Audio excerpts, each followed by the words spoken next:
Back out on another adventure in the Midlands of Ireland. It's an area that's far less explored, but packed with incredible hiking and wild camping opportunities. Out here, it's rare to see another soul. Today's route seemed straightforward when I was planning it out at home, but it turned out to be much harder going than I had expected. I tend to steer clear from the marked trails, so every trip is an unknown, this one included. Along the way, I'll be pointing out key features in the landscape and showing how they look on the map. I even ran into a bit of navigational trouble, but I'll take you through how I got back on track. And if map reading isn't your thing, feel free to skip those sections. So another wild camp. This time we're heading up to Ben Bracktop and we're going via Bartony Loch. The area itself is having a lot of restoration. A lot of the peatland here and the Turberry rights, which is digging up the peat, has affected the land, and there's a big conservation effort going on. So we'll probably see some of that work as we go further up. It's a reasonable trek up through forested area until we get out into the open, and then it's relatively short across to the loch, and from the loch we're going to be turning and heading towards Ben Bracktop. The usual, once I get out I'll be practicing my navigation, so the timings, the compass, the usual stuff really that some people might be more familiar with now. There's some more evidence of the major storm that we had a few weeks ago. Doesn't look too safe, but I'll nip under quickly. My GoPro filming has suffered the last couple of trips because of batteries, I think. In the very cold weather, they weren't empty, but the camera kept closing down, so I've got myself a couple of GoPro Enduro batteries. So we'll test it today, although it's not as cold as it was. It appears now that the rain that was promised for a bit later is already here, so I've got my full wet weather gear on. Don't want to get a bit of me wet while I'm out on a wild camp. Need to keep dry. I'll probably work up a bit of a sweat, but I've taken a couple of layers off underneath this.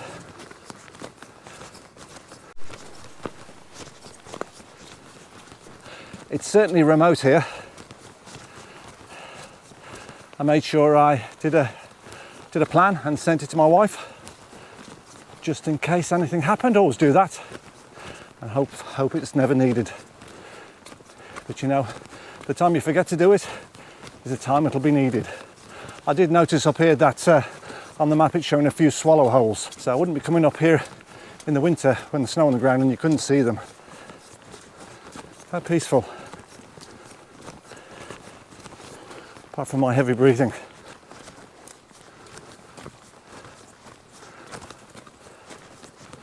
It looks like we're just about to break out of the wooded area. More evidence of the major storm that we had. Yeah, I had to put up with no power for 6 days, and boy, do you get fed up with that.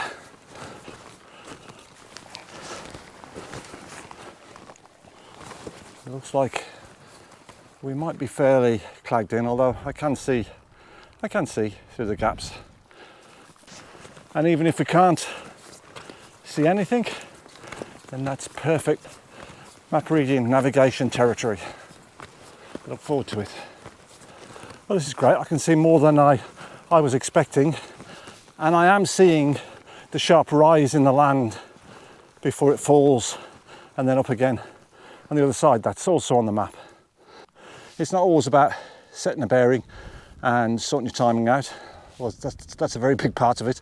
It's about looking at the terrain and looking what you're seeing and bringing that back to the map. So on a good day you should just be able to use a map and maybe not even use a compass if you didn't need to. Right, so at the top, pretty sure that's a marker for us. The going did get rougher coming up there, and I can see the direction I'm going. It's not going to get any easier, so I'm going to stick at 3 kilometers an hour. But let's just go and peer over the edge before I set my map up. Bartony Loch should be just over here. Oh, there it is. Perfect. That looks really nice.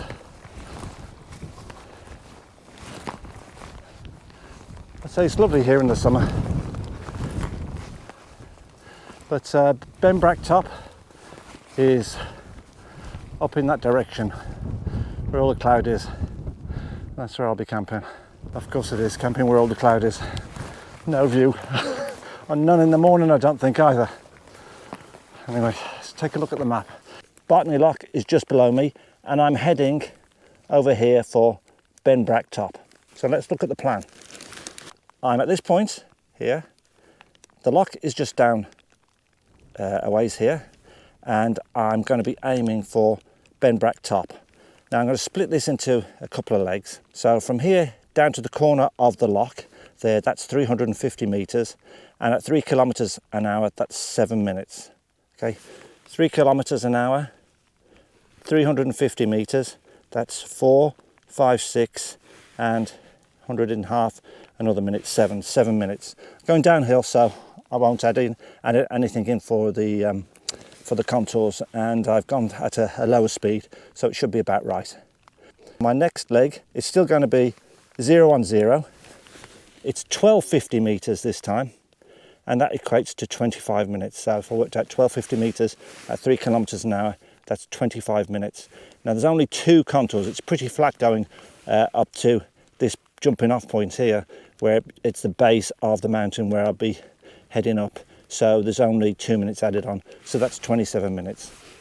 I'll know when I get to this point here. As I said, I'll be on the edge of a forestry area on the right, a forestry area on my left, but also I'll be able to see that the hill is rising and it's going round to the left and round to the right. 010 is heading in that direction. You can see the corner of the loch. It's pretty flat, but it's quite rough for a fair way. We can see one lot of forestry to the left, but another lot is actually hidden by that small ridge line there. But once we get over that, we'll see that forestry. That's me at the corner of Bartley Loch. Let's take a look at the time. I said 7 minutes, so it looks like the pace of 3 kilometers an hour is exactly right for this terrain. It's I thought I'd get a bit faster, to be honest, but as soon as I started coming over here, I just realised I'm not going to. It's just very heathery, but that's beautiful.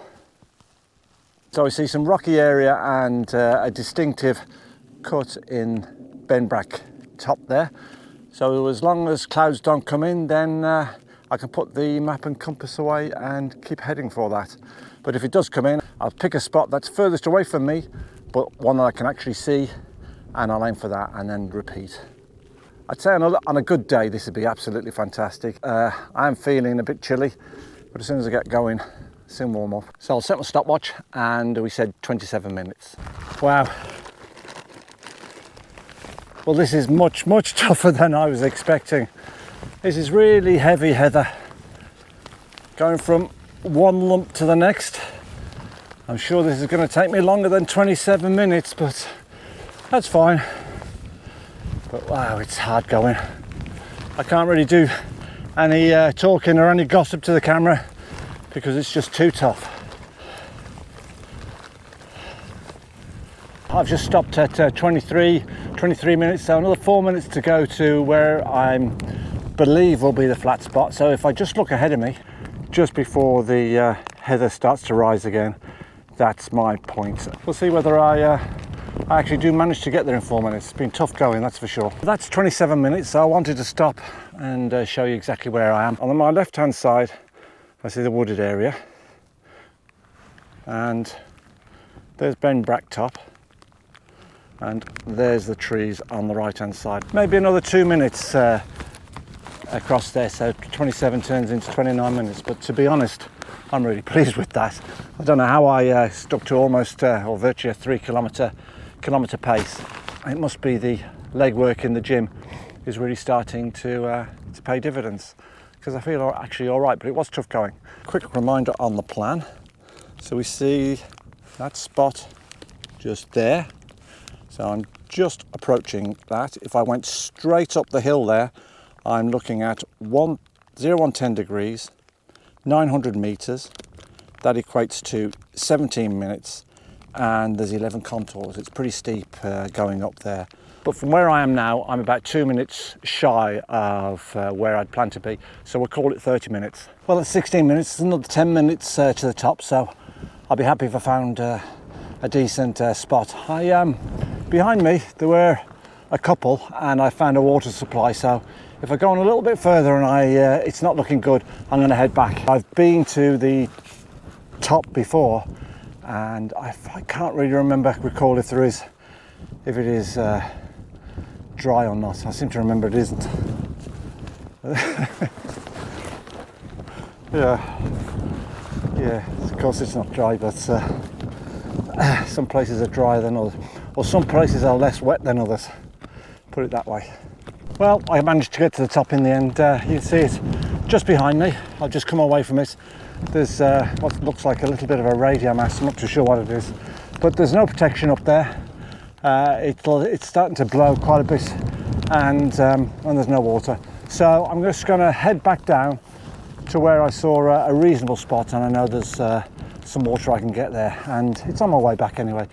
Yeah, but what a great afternoon. Absolutely loving this. There's Bartney Top and there's Bartney Lock. So that's where I've come across, and that's where I've got to go back. And that's where I've got to go back in the morning. And I'm not looking forward to that heather, stepping across one heather lump, one big lump from another, but all good experience. Oh, great, found a water source. The only ones that I'd seen were either a little bit stagnant, not exactly stagnant, but not flowing well, or very deep. I couldn't reach, but this is brilliant.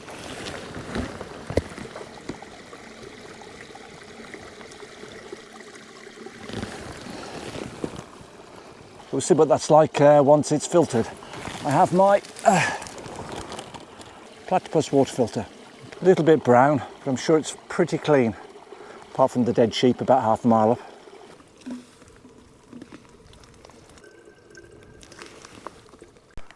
Well, that's filtered. Not bad. That's pretty clear. Not entirely, but pretty clear. I think this is perfectly good. Not perfectly fat, but it'll do. Well, it wasn't too bad. Got it all set up in reasonable time. Not dark yet. It's getting that way though. So just an update on my Enduro batteries for my GoPro. They seem to work pretty well. The GoPro did lock up very early on, but it was only once. I don't know why. Reset the battery and it was fine after that. So maybe it was just a glitch with a new battery, or maybe it's that the GoPro got a bit hot because it was in the media mod. Don't know, nothing should have gotten hot today because it was cool enough out. But I don't know. But anyway, it lasted the whole trip over and only started causing the GoPro to close down when it got to, I'm just read it there, setting to go at 8%, which is far better than the other batteries I had. So I'm really pleased with that. I'm also hoping that this new strip light I've got allows me to use the GoPro in the tent and at night time. I've changed all my damp clothes. I've got my down jacket. Now this is Decathlon jacket. It's very cheap. It's only €50, and I've got my down pants and down boots. So I've talked about those before, but it makes a difference getting out of your damp clothes. And I'm feeling really nice and relaxed. I haven't blown up the sleeping pad at the moment, but I definitely have it this time. Last wild camp I was on, I'd forgotten my Big Agnes Rapide.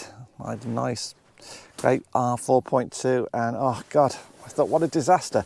But in the end, thankfully, I had this silver reflective mat. I'd only just got that, and I had a fairly reasonable night's sleep. I kept all my clothes on and got into my Decathlon sleeping bag, and it was okay. Woke up a fair few times, but tonight I'm looking forward to a real good kip. Hopefully I'll get one. I'm on a bit of a slope from top to bottom, but my head's high up here, and the wind, which has died down but it's due to pick up, is coming this way, so it'll be hitting at my feet and not banging at my head, or banging the tent at my head, which does make a difference to me sleeping. I haven't blown up the sleeping pad just yet because I actually find it easier to get around to cook and to sort things out without having the sleeping pad all blown up there. So yeah, very happy. It was a good walk over. I did the navigation piece there as usual. So I'm just practicing, no expert, so just sharing my experiences there. It might help people, it might not. And you could always skip through if it's not for you. Gosh, it was much tougher coming across than I thought. Very, very big clumps of heather, one after the other, and it was really hard work getting over here. But the timing still stuck fairly well, so I was powering on. It didn't completely stop me. I'm not sure I'd choose that route to come up here again, but I have to go back that way, so it's going to be interesting tomorrow morning.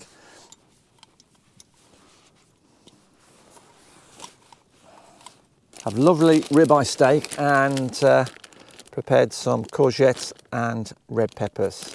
Same as last time, but it was beautiful, so why not do it again?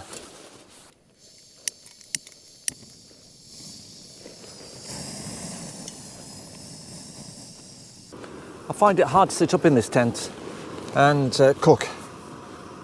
Don't know, maybe it's a bit low for me.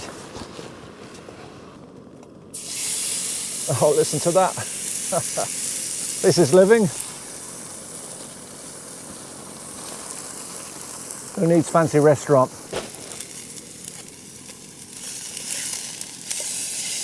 Oh, look at that. Lovely.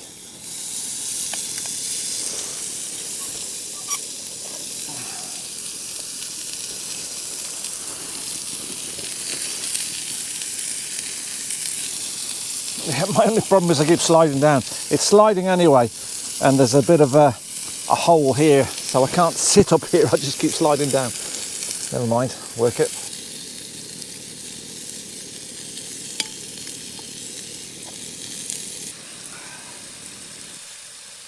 Oh, God, the smell is fantastic.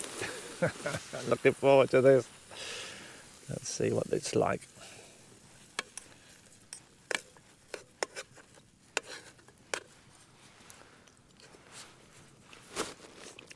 Oh God, that's great. I pre-seasoned it before it came out as well. They cooked brilliantly. Ah, that's so good. So good.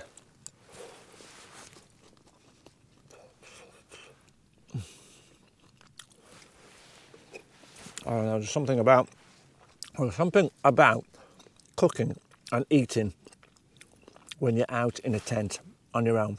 As long as you're cooking decent things. I was stuck on noodles for a long time, it was so simple.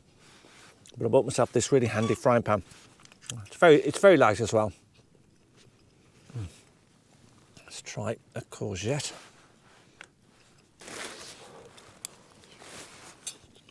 It was great. I'm not going to force you to watch me eating anymore. I'll get myself a brew on the go, and I have a cappuccino here. I had one of these last time and they were very nice. So that and a pastry, and that'll be my dessert for tonight. Oh yeah, lovely. My favourite. It's only my favourite because it's here and I'm still hungry. Yeah, I'm making sure it's boiling because it's the river water or the stream water that I filtered. There are plenty of sheep around, so I'm going to make sure I give it a good boil. Yeah, I'm finding it easier just to kneel up to do this.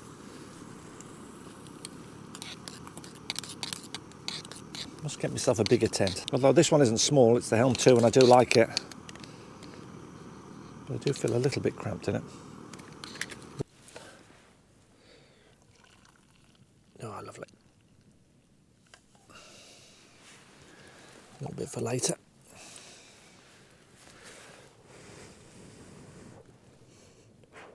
I think that'll do me for tonight.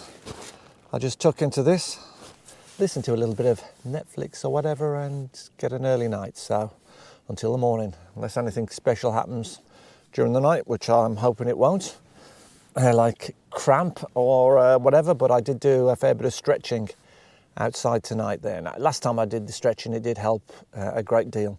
So I've been doing a lot of that at home as well. So I think that's the problem. It's just tight muscles, not used to the exertions with a 19 kilogram pack, and I was quite pleased actually. I mean, it is 19 kilograms, it's quite heavy, and coming over that terrain today and sticking to more or less the timings I was aiming for, so that was pretty good.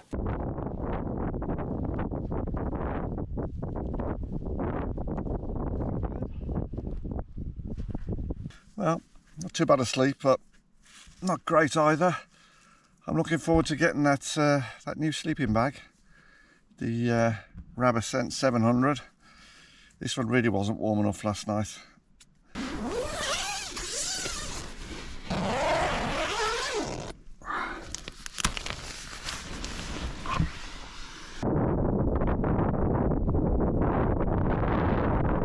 The hot water bottle I made was great last night. Wrapped up in my dry bag. Lasted a good few hours. And the water's all now ready for a nice coffee. First time doing myself a little bit of a fry in the morning.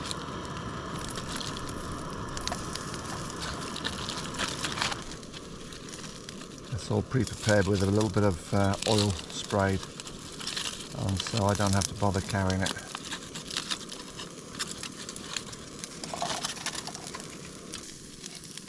Oh, I wish you could smell this. Beautiful. You can see it's starting to brighten up outside a wee bit as well. Fully overcast though, not much to see. We'll get out there once I've eaten this. Oh yeah, but it's a great morning. I love it. I love it when I'm out here camping and just relaxing and no stress. Mind you, I'm not looking forward to that real heathery walk back. I'm not looking forward to it either, but it's going to be tougher than I would like. Yeah, they're cooked. Whoa.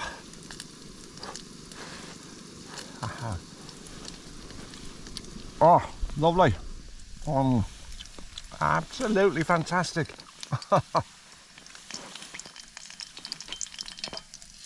All I needed was an egg.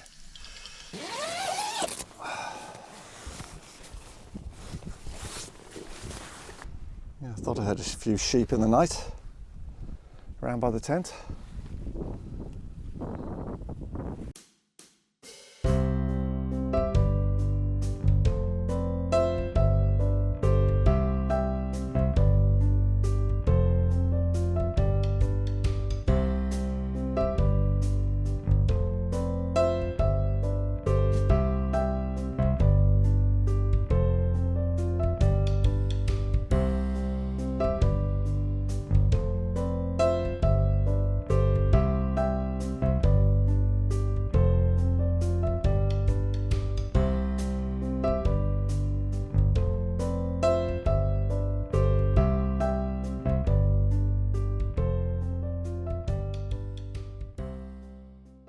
I am down at the base of Benbrack, and when I came over originally, I reckon I was taking about 30 minutes as opposed to 27.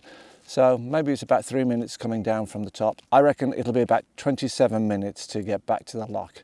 Now it's in that direction. I won't get the map out this morning because it's too cold, but I'll set the timer and set a bearing of 190 degrees, which is a reciprocal. I had my sealskin gloves on while I was taking the tent down. That's really good. But now I'm going to be putting on my sealskin mitts. These have been fantastic. As soon as I put these on, my fingers start warming up almost instantly.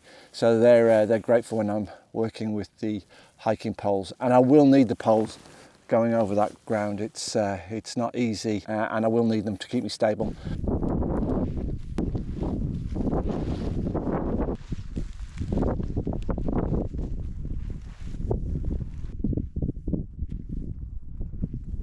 I just checked my watch, just showing 25 minutes.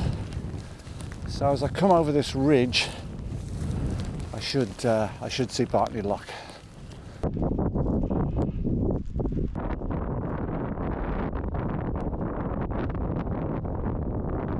That was 32 minutes getting here. I said 27. I should have given myself a little bit more percentage because it's the second day. I'm tired after the walk over yesterday, and also not getting a full night's sleep, so I was taking a real plodding pace there. So a few more minutes was fine. I'm not going to go up to Bartley Top, there's no need. I'm going to cut round just to the left and straight up. That'll take me to the forest road, down to the car. Yeah, I've enjoyed that. I hope you did. If you're still here, you must have. Or else it's on in the background, you're not watching it at all. But if you like this, maybe you want to take a look at another one. There's a few others where I'm practicing the navigation and map reading, mostly out in winter. As the weeks go on, the weather should be getting better and better. Mind you, this is Ireland, so I wouldn't guarantee it. Well, I just want to demonstrate a basic mistake that I've just made that actually happens when you don't follow your compass. It felt like I was going in the right direction because I kept heading towards those trees. I didn't go anywhere near that far, but I thought, hang on, this doesn't feel right. Those trees are, there's too many there. The valley doesn't look right to me. It's sloping away to the right and I wasn't expecting that. And where I am aiming for is those trees over there. And this is a perfect example of you put the map, you put the compass away, you start heading in a direction that you feel that, yeah, this is right, I know exactly where I'm going. And within a few minutes, I've gone off track. But I caught myself, got the map out, got the compass out, and got myself back on track again, because if I just kept carrying on thinking it was those trees, then I'd have been a long way from those trees over there. Now, if the clag had been down, I wouldn't have even made that mistake, because I wouldn't have put my map and compass away and felt that I knew exactly where I was going. So I'd have probably got to where I wanted to go. If the weather was worse, no problem. But a bit of carelessness, that's what you've got to watch out for when you're out on the hills. So I'm going to leave it there now, and till next time.